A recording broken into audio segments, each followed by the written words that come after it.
Hello दोस्तों, मेरे channel Hindi पाठशाला में आप सभी का स्वागत है।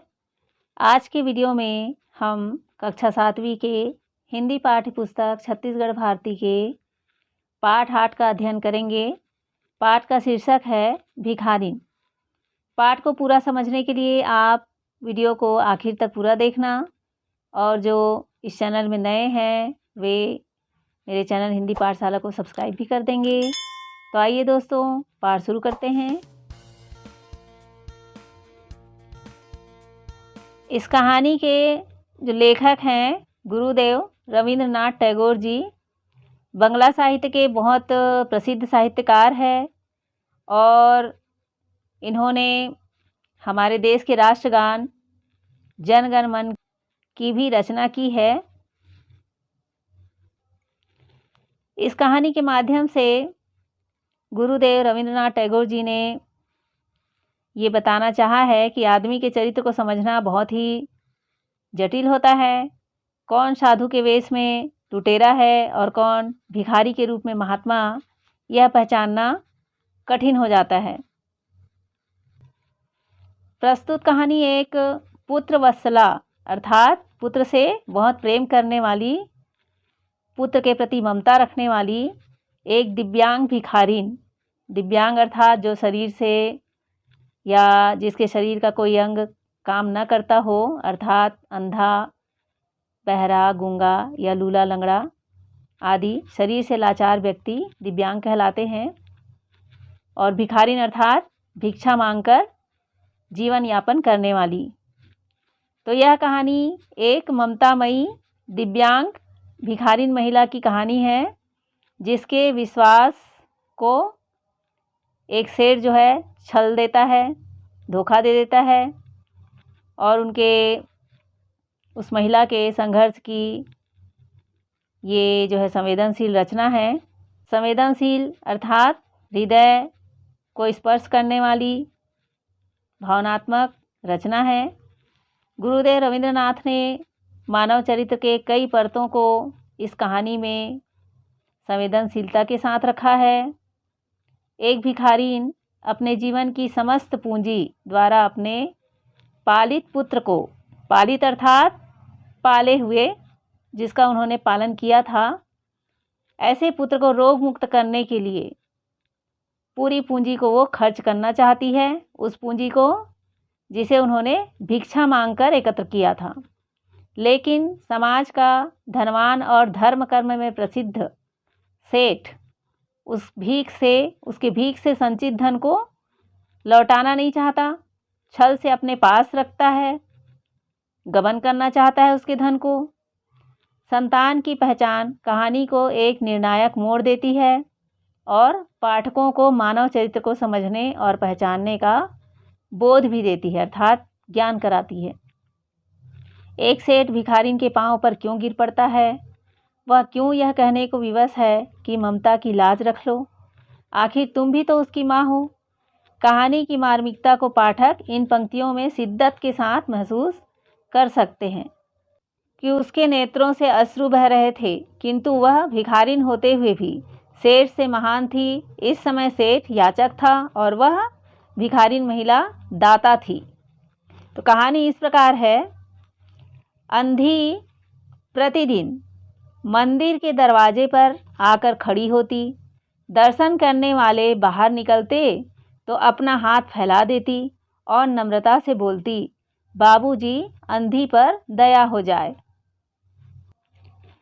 वह भिखारी स्त्री रोज रोज मंदिर के सामने आकर खड़ी हो जाती थी। वह उनकी दिनचर्या बन गई थी और रोज वह भिक्षा मांगने के लिए वहाँ पर मंदिर में जो आए हुए भक्तगण होते थे, दर्शनार्थी होते थे, उनसे भिक्षा लेने के लिए वहाँ पर मंदिर के सामने वो खड़ी हो जाती थी। वह जानती थी कि मंदिर में आने वाले सहृदय और दयालु हुआ करते हैं। सहृदय अर्थात जिनके हृदय में प्रेम हो, दया हो, करुणा हो, ऐसे व्यक्ति को सहृदय बोलते हैं। और भिखारिन को ज्ञात था कि मंदिर में जो आते हैं वे सज्जन होते हैं, भक्त हृदय होते हैं और दयालु होते हैं। उनसे कुछ न कुछ भिक्षा तो अवश्य मिल जाएगी। उसका यह अनुमान असत्य न था। आने जाने वाले 2-4 पैसे उसके हाथ पर रख ही देते थे। अंधी उनको दुआएं देती और उनकी शहीदता को सराहती, अर्थात उनको आशीर्वाद देती थी और उनके हृदय की दया करुणा को देखकर उनकी प्रशंसा करती थी। स्त्रियां भी उसके पल्ले में थोड़ा बहुत अनाज डाल दिया करती थी। सुबह से शाम तक वह इसी प्रकार हाथ फैलाए खड़ी रहती। भिखारिन का यह नित्य कर्म बन गया था। सुबह से शाम तक वह यही काम करती थी, मंदिर के दरवाजे पर हाथ फैलाकर खड़ी रहती थी। उसके पश्चात मन ही मन भगवान को प्रणाम करती और अपनी लाठी के सहारे झोपड़ी की राह पकड़ती। उसकी झोपड़ी नगर से बाहर थी। दिन भर वह भिक्षा मांगकर शाम को अपने झोपड़ी पर वापस लौट जाती थी। रास्ते में भी वह याचना करती जाती थी। याचना अर्थात मांगना। झोपड़ी पर लौटते समय वह आने जाने वाले, रास्ते में मिलने वाले राहगीरों से भी भिक्षा मांग लिया करती थी, किंतु राहगीरों में अधिक संख्या श्वेत वस्त्र वालों की होती, जो पैसे देने की अपेक्षा झिड़कियां दिया करते थे। श्वेत वस्त्र वाले अर्थात घमंडी, जो रौब झाड़ते हैं। वे सहायता करने के बजाय अकड़ दिखाने वाले होते थे, झिड़कियां देते थे। तब भी अंधी निराश न होती और उसकी याचना बराबर जारी रहती। झोपड़ी तक पहुंचते पहुंचते उसे 2-4 पैसे और मिल ही जाते। झोपड़ी के समीप पहुंचते ही एक 10 वर्ष का लड़का उछलता कूदता आता और उससे लिपट जाता। अंधी टटोल कर उसके मस्तिष्क को चूम लेती। जब भिखारिन महिला अपनी झोपड़ी के पास पहुंचती, वैसे ही एक 10 वर्ष का बच्चा उछलते हुए भिखारिन से लिपट जाता था और वह भिखारिन अंधी महिला उसे टटोल कर प्यार करती थी, उसके मस्तक को चूमती थी। बच्चा कौन है, किसका है, कहाँ से आया, इस बात से कोई परिचित नहीं था। बच्चे के बारे में किसी को भी जानकारी नहीं थी कि वह बच्चा कौन था और किसका बच्चा था और कहाँ से आया था। 5 वर्ष हुए, पास पड़ोस वालों ने उसे अकेला देखा था।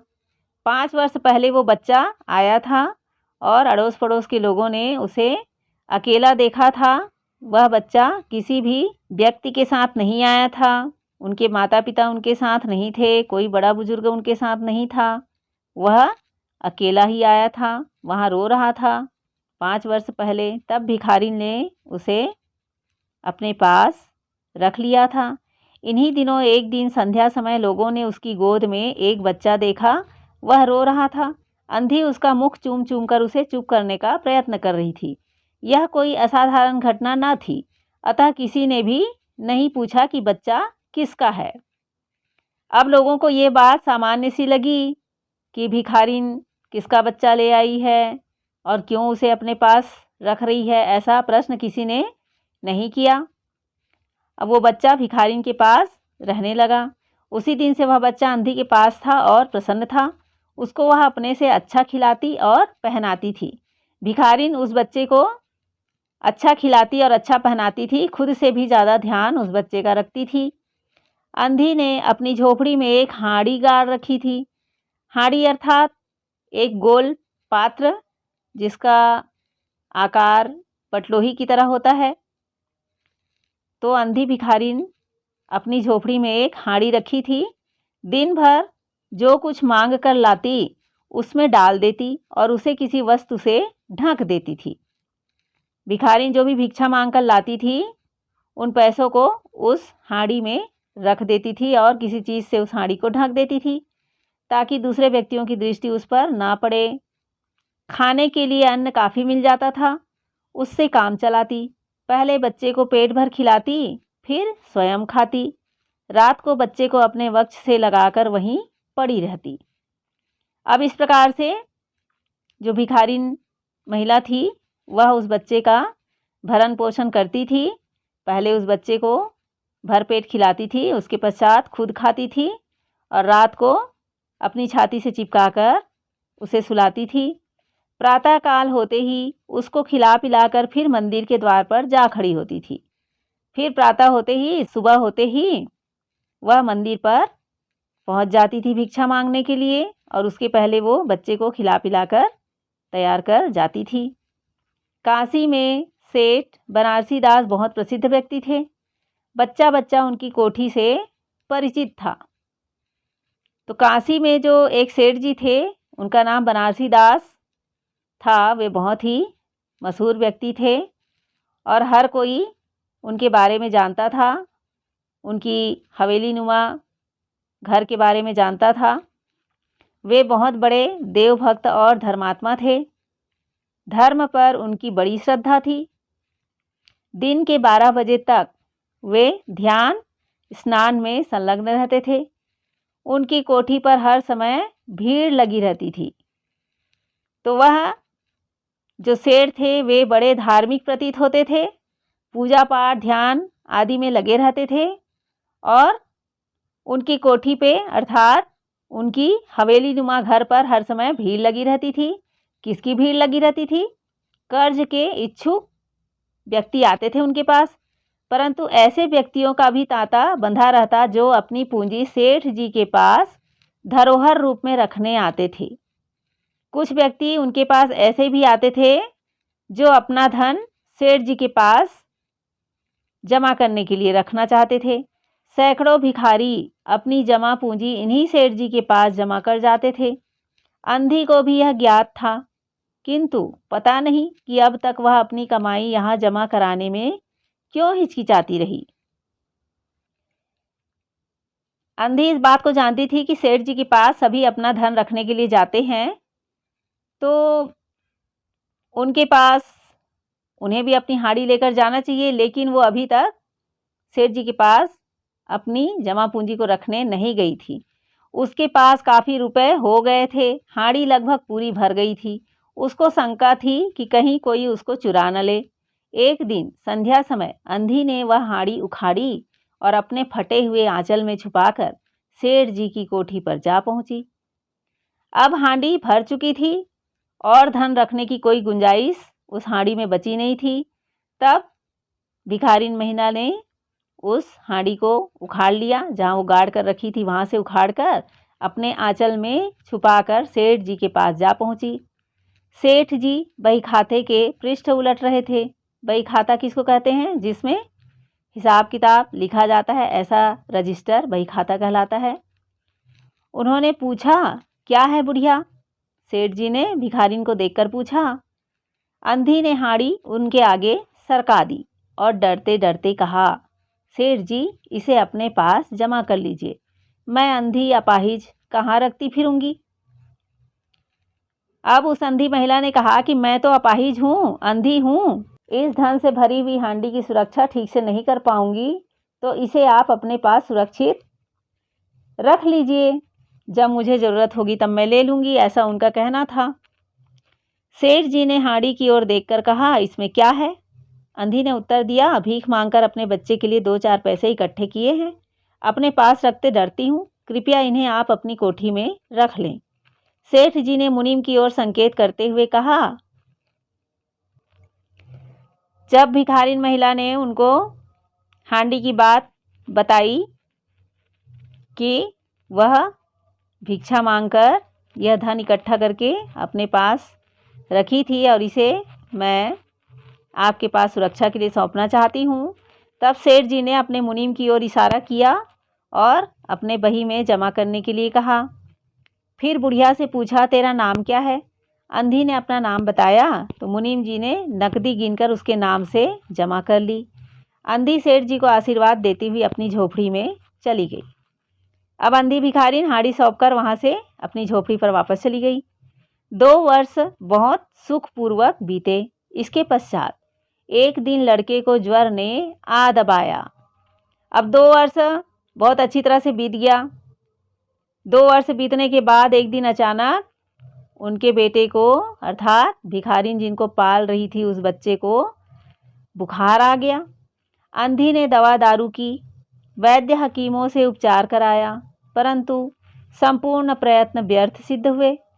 लड़के की दशा दिन प्रतिदिन बुरी होती गई। अंधी का हृदय टूट गया। अब अंधी भिखारिन ने वैद्य हकीमों से उनका इलाज कराया, लेकिन वह ठीक नहीं हुआ। अंधी का मन टूटते जा रहा था, साहस टूटते जा रहा था। साहस ने जवाब दे दिया। वह निराश हो गई, परंतु फिर ध्यान आया कि संभवतः डॉक्टर के इलाज से फायदा हो जाए। अब जो पहले वो कहाँ इलाज करा रही थी, वैद्य हकीम, जो गांव में वैद्य रहते हैं, बच्चों का और बड़ों का जड़ी बूटी के माध्यम से इलाज करते हैं, ऐसे लोगों के पास वह अपने बच्चे को दिखा रही थी, लेकिन उससे कोई फायदा नहीं हुआ। उसका इलाज नहीं हो पा रहा था, इसलिए वह स्वस्थ नहीं हो पा रहा था। फिर अंधी को ख्याल आया कि संभवतः डॉक्टर के इलाज से वह ठीक हो जाए। इस विचार के आते ही वह गिरती पड़ती सेठ जी की कोठी पर जा पहुंची। सेठ जी उपस्थित थे। डॉक्टर से इलाज कराने के लिए पैसे की ज़रूरत होती है और पैसा उन्होंने सेठ जी के पास सौंप रखा था, तो वह पैसा लेने के लिए सेठ जी की कोठी में गई। अंधी ने कहा, सेठ जी, मेरी जमा पूंजी में से 10-5 रुपये मुझे मिल जाए तो बड़ी कृपा हो। मेरा बच्चा मर रहा है, डॉक्टर को दिखाऊंगी।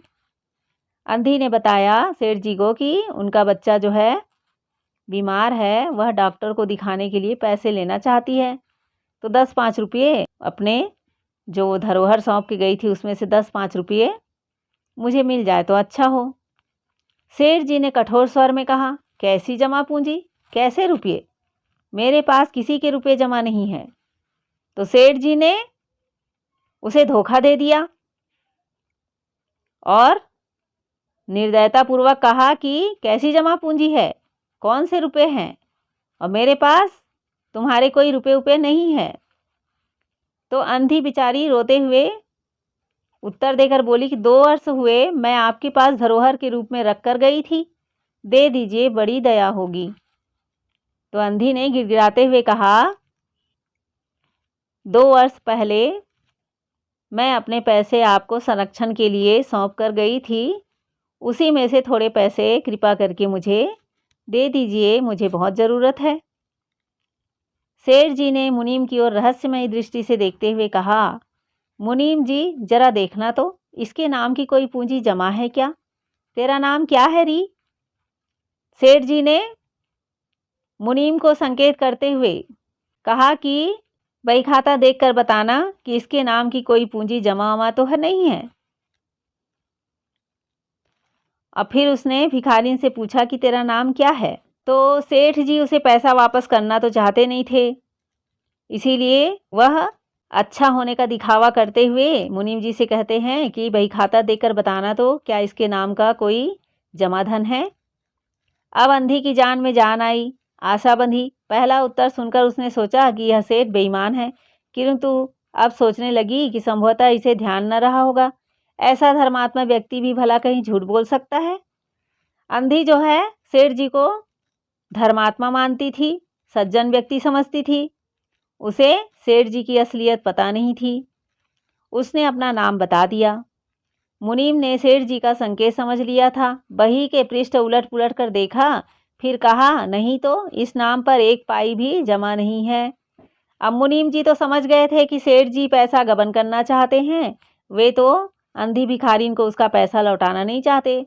तो मुनीम जी ने कहा कि इस भिखारिन के नाम से तो कोई भी पैसा यहाँ पर जमा नहीं है, 1 भी पाई जमा नहीं है। अंधी वहीं जमी बैठी रही। अब अंधी जो है आश्चर्य में पड़कर दुखी होकर वहीं पर बैठ गई। उसने रो रो कर कहा, सेठ जी, परमात्मा के नाम पर, धर्म के नाम पर कुछ दे दीजिए, मेरा बच्चा जी जाएगा, मैं जीवन भर आपके गुण गाऊंगी। अब वह भिखारिन गिड़गिड़ाते हुए बोली कि मुझे भगवान के नाम पर कुछ भी दे दीजिए, मेरा बच्चा जो है उसका मैं इलाज कराऊंगी, वो बीमार है, वह जी जाएगा और मैं आपके परोपकार को सदैव याद रखूंगी, आपका आभार मानूंगी। परंतु पत्थर में जोंक न लगी। अर्थात सेठ जी का हृदय जो है वो लालची हृदय था, पत्थर का हो चुका था। उनके हृदय में करुणा तो थी नहीं, निर्दयतापूर्ण उत्तर में सेठ जी ने क्रुद्ध होकर बोला कि जाती है या नौकर को बुलाऊं। अंधी लाठी टेक कर खड़ी हो गई और सेठ जी की ओर मुख करके बोली, अच्छा भगवान तुम्हें बहुत दे, और अपनी झोपड़ी की ओर चल दी। अब सेठ जी जब रोष में आकर उनको डांटते हुए फटकारते हुए बोला भिखारीन को कि तुम जाती हो या तुम्हें धक्के देकर नौकर के द्वारा निकलवाऊं, तो बेचारी अंधी भिखारीन वहाँ लाठी टेक कर खड़ी हो गई और वहाँ से चल दी और बोलते हुए गई कि भगवान तुम्हें बहुत दे। अर्थात यहाँ पर भिखारी ने उसे आशीर्वाद नहीं दिया था, उसके दिल से कोई दुआ नहीं निकली थी। उन्होंने दुखी हृदय से एक प्रकार से सेठ को श्राप ही दिया था कि भगवान तुम्हें बहुत दे। यह आशीष न थी बल्कि एक दुखिया का श्राप था। बच्चे की दशा बिगड़ती गई, दवा दारू हुई ही नहीं, फायदा क्यों कर होता। अब जब बच्चे का इलाज ही नहीं हुआ तो उसको कोई फायदा भी नहीं हो रहा था, वह अस्वस्थ ही था। एक दिन उसकी दशा बड़ी चिंताजनक हो गई, प्राणों के लाले पड़ गए। अब बच्चे की दशा और बिगड़ गई, उसकी जान पर आ बनी। उसके जीवन से अंधी भी निराश हो गई थी।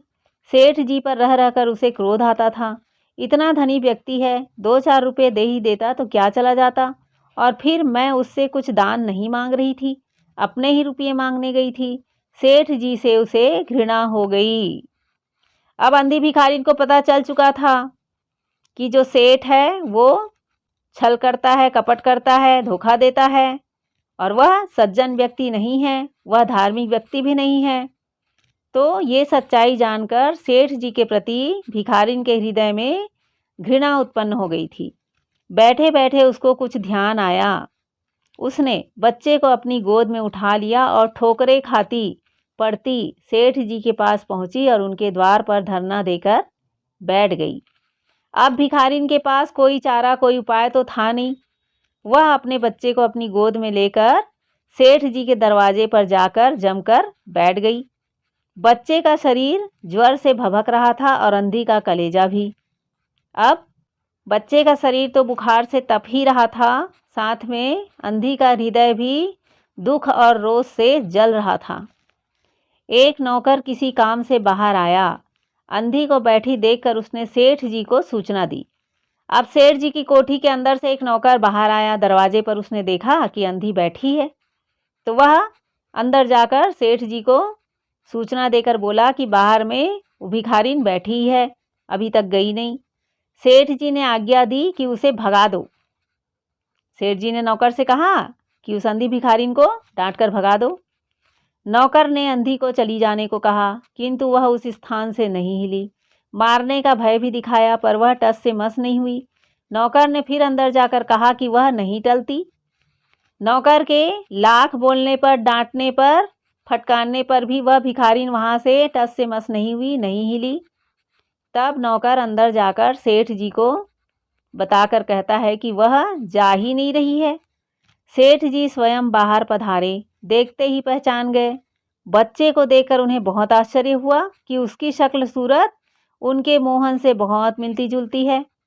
अब सेठ जी बाहर आकर देखते हैं कि वह भिखारिन टस से मस नहीं हो रही है, और वह जो बच्चा पकड़ी है वह बच्चा सेठ जी के बेटे मोहन की शक्ल सूरत से मेल खाता इस बच्चे की सूरत थी।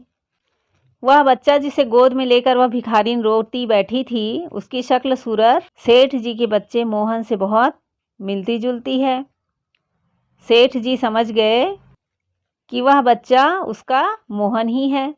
7 वर्ष हुए जब मोहन किसी मेले में खो गया था। उसकी बहुत खोज की, पर उसका कोई पता न मिला। उन्हें स्मरण हो आया कि मोहन की जांघ पर लाल रंग का चिन्ह था।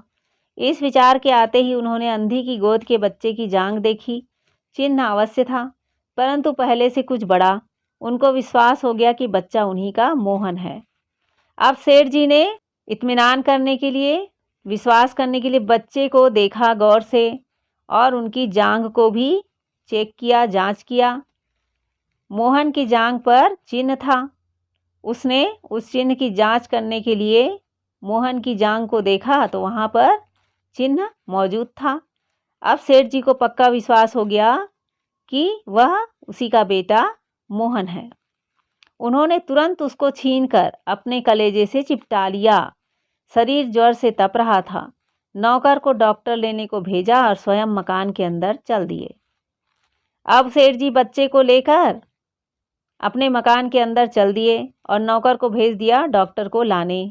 अंधी खड़ी हो गई और चिल्लाने लगी, मेरे बच्चे को ना ले जाओ, मेरे रुपये तो हजम कर गए, अब क्या मेरा बच्चा भी मुझसे छीनोगे।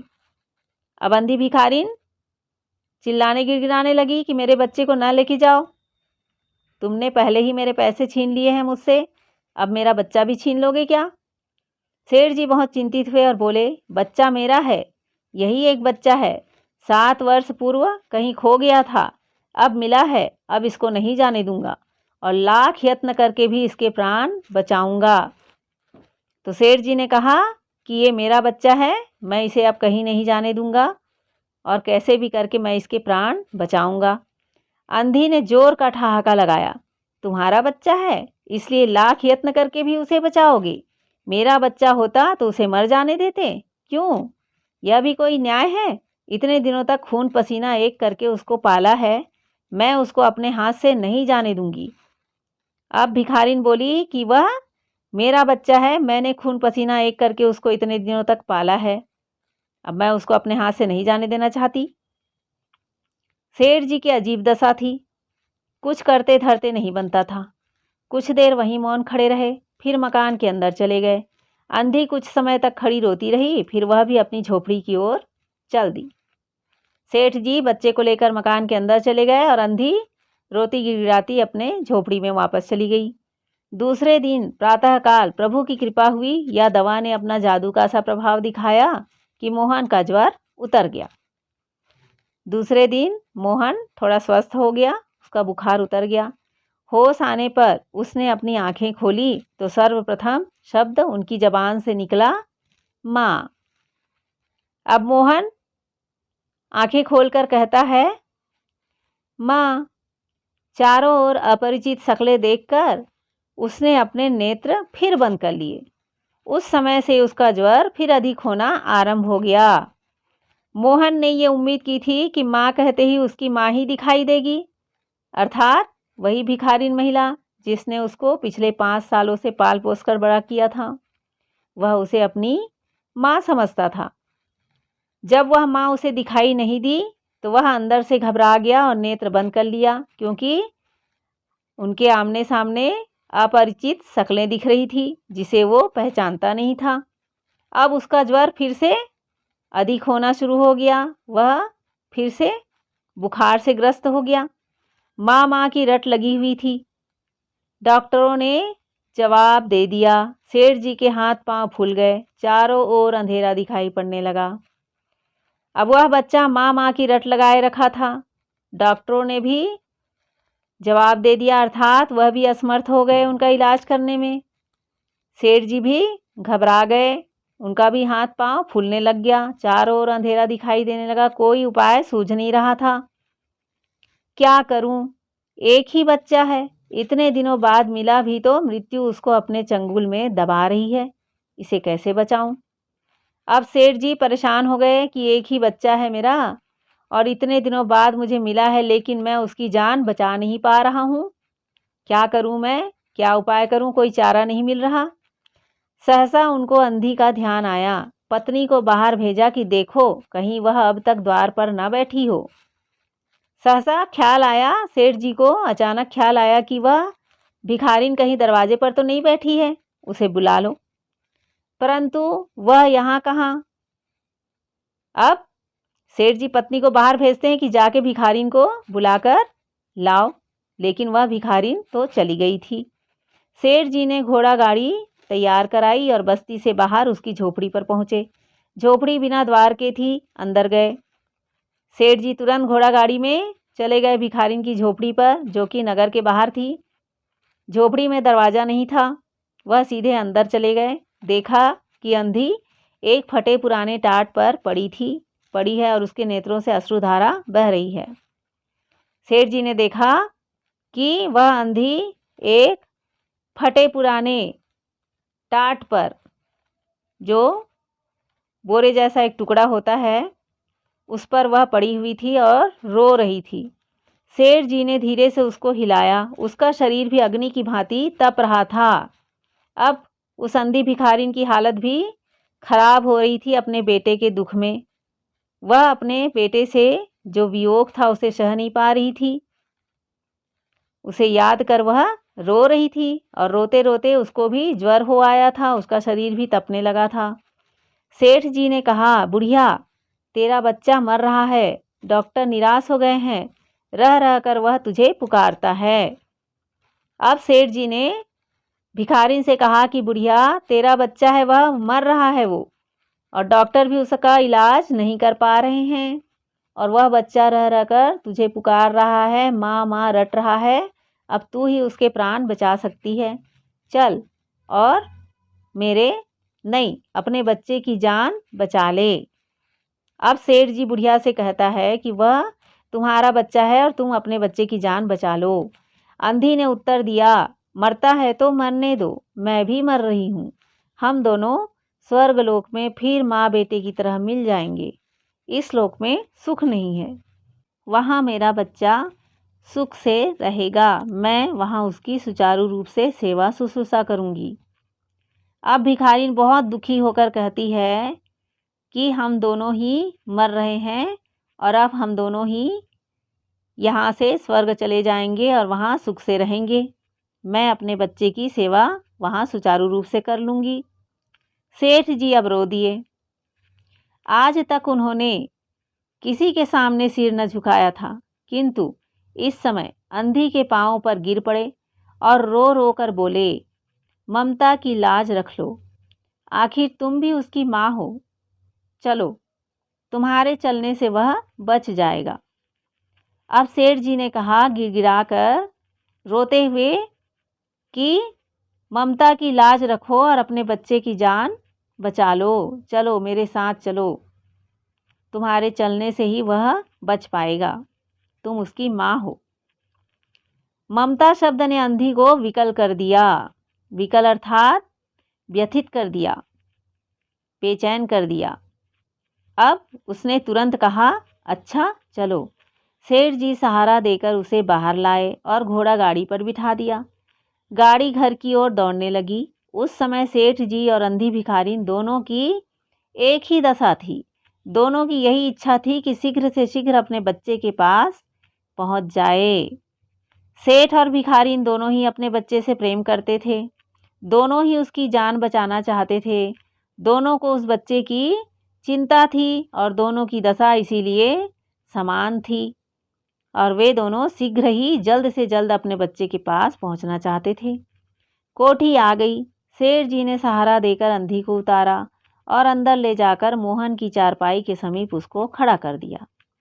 अब सेठ जी ने अंधी को घोड़ा गाड़ी से उतारकर मोहन के पास ले जाकर खड़ा कर दिया। उसने टटोल कर मोहन के माथे पर हाथ फेरा। मोहन पहचान गया कि उसकी माँ का हाथ है यह। उसने तुरंत नेत्र खोल दिए और उसे अपनी समीप खड़े हुए देखकर कहा, माँ तुम आ गई। अब मोहन अंधी भिखारिन के स्पर्श से समझ गया कि उसकी माँ आ गई है और उसने आँख खोल दिए और पूछा कि माँ तुम आ गई। अंधी ने स्नेह से भरे हुए स्वर में उत्तर दिया, हाँ बेटा, तुम्हें छोड़कर कहाँ जा सकती हूँ। अंधी भिखारिन मोहन के सिरहाने बैठ गई और उसने उसका सिर अपनी गोद में रख लिया। मोहन को बहुत सुख अनुभव हुआ और वह उसी की गोद में सो गया। अब वह भिखारिन मोहन का सिर अपने गोद में रखकर बैठ गई। मोहन को इससे बहुत ही सुख अनुभव हुआ और सुरक्षा का एहसास हुआ और वह उसकी गोद में सो गया। दूसरे दिन से मोहन की दशा अच्छी होने लगी और 10-15 दिनों में वह बिल्कुल स्वस्थ हो गया। अब मोहन जो है 10-15 दिनों में बिल्कुल पूरी तरह से स्वस्थ हो गया। जो काम हकीमों के जो सांदे, वैद्यों की पुड़िया और डॉक्टर की दवाइयाँ न कर सकी थी, वह अंधी की स्नेहमयी सेवा ने पूरा कर दिया। जो सांदे अर्थात सर्दी खांसी दूर करने की जो दवा होती है, तो जो काम हकीमों के दवा ने, डॉक्टरों की दवाइयों ने, वैद्य की पुड़िया ने नहीं किया था, वो काम अंधी की ममतामयी स्नेहमयी सेवा ने कर दिया। वह बच्चा पूर्ण स्वस्थ हो गया। मोहन के पूरी तरह स्वस्थ हो जाने पर अंधी ने विदा मांगी। सेठ जी ने बहुत कुछ कहा सुना कि वह उन्हीं के पास रह जाए। जब मोहन पूर्ण स्वस्थ हो गया तब अंधी ने सेठ से विदा मांगी कि अब मैं अपने घर जाऊंगी। सेठ ने उसे रोकने की कोशिश की, बहुत कहा, परंतु वह सहमत न हुई। भिखारिन रुकने के लिए तैयार नहीं हुई। विवश होकर विदा करना पड़ा। जब वह चलने लगी तो सेठ जी ने रुपयों की एक थैली उसके हाथों में दे दी। अंधी ने पूछा, इसमें क्या है? अब भिखारिन जो है सेठ के यहाँ रुकने को तैयार नहीं हुई, तो विवश होकर सेठ जी ने उसे विदा करते हुए रुपयों की थैली उसके हाथ में दी। वही रुपये जो अंधी ने 2 वर्ष पूर्व धरोहर के रूप में सेठ जी के पास रखा था। अंधी ने पूछा कि इस थैली में क्या है, क्योंकि सेठ ने तो कहा था कि तुम्हारे कोई रुपये मेरे पास जमा नहीं है। तो अंधी ने पूछा कि इसमें है क्या? सेठ जी ने कहा, इसमें तुम्हारी धरोहर है, तुम्हारे रुपये, मेरा वह अपराध। अब सेठ जी को ये बात समझ में आ गया था कि उसने अंधी के पैसे रखकर बहुत बड़ा अपराध किया था, गलती की थी, और उस गलती का पछतावा सेठ जी को हो रहा था। उसने कहा कि इसमें तुम्हारी धरोहर है, ये रुपये तुम्हारे ही हैं, इसे तुम ले लो। अंधी ने बात काट कर कहा, यह रुपये तो मैंने तुम्हारे मोहन के लिए ही इकट्ठे किए थे, उसी को दे देना। अंधी ने कहा कि ये सारे पैसे मोहन के लिए ही है, मैंने उसी के लिए एकत्र किया था। अंधी ने वह थैली वहीं छोड़ दी और लाठी टेकती हुई चल दी। किंतु वह भिखारिन होते हुए भी सेठ जी से महान थी। इस समय सेठ याचक था और वह दाता थी। अब भिखारिन जो है अपना धन भी वहाँ छोड़ देती है और बच्चे को भी सेठ को सौंप देती है उसके उज्जवल भविष्य की कामना में। वह जानती थी कि बच्चा सेठ जी के पास रहकर ही अच्छा जीवन जी सकेगा, तो वह वहाँ से बाहर निकल जाती है सेठ जी की कोठी से, और उसके आँखों में अश्रु बह रहे होते हैं। वह उसकी हवेली को, उसकी कोठी को एक बार नेत्र उठाकर देखती है और फिर वहाँ से चल देती है। यहाँ पर यह समझ में आ जाता है कि वह भिखारिन होते हुए भी महान थी, दाता थी, देने वाली थी, और सेठ जी बड़े होते हुए भी, रईस होते हुए भी एक याचक की तरह हो गए थे। जो सेठ खुद को दाता समझता था, दूसरों को हिकारत की दृष्टि से देखता था, निम्न समझता था, वह खुद आज एक याचक की भांति वहाँ खड़ा था। वह उस भिखारिन के प्रति कृतज्ञता महसूस कर रहा था, और भिखारिन अक्षम होते हुए भी अपने बच्चे को, जिससे वह अतिशय प्रेम करती थी, उस बच्चे को सेठ जी के पास छोड़ती है और अपना धन का वह थैला भी वहाँ छोड़ती है, जिसे उसने भिक्षा मांग मांग कर, जिस पैसे को उसने एकत्र किया था, उस धन को भी वह उस बच्चे के लिए सेठ के पास छोड़ देती है। यहाँ पर भिखारिन के हृदय की उदारता, उदात्तता स्पष्ट झलकती है कि वह कितनी महान आत्मा थी। उनका चरित्र बहुत उदात्त था। इस कहानी से ये समझ में आ जाता है कि हृदय की उदारता ही किसी व्यक्ति को महान बनाती है। तो दोस्तों, मैं उम्मीद करती हूँ कि इस कहानी को आप सभी पूरी तरह समझ गए होंगे, और इस पाठ के प्रश्नोत्तर के वीडियो के लिंक डिस्क्रिप्शन बॉक्स पर दिए गए हैं, उसे क्लिक करके आप इस पाठ के सभी प्रश्नों के उत्तर को जान सकते हैं। यदि ये वीडियो अच्छी लगी हो तो दोस्तों, आप सभी अपने दोस्तों के साथ इस वीडियो को ज़रूर शेयर कीजिए, लाइक कीजिए, और मेरे चैनल को भी सब्सक्राइब कर दीजिए। हम अगले पाठ में फिर मिलेंगे दोस्तों। थैंक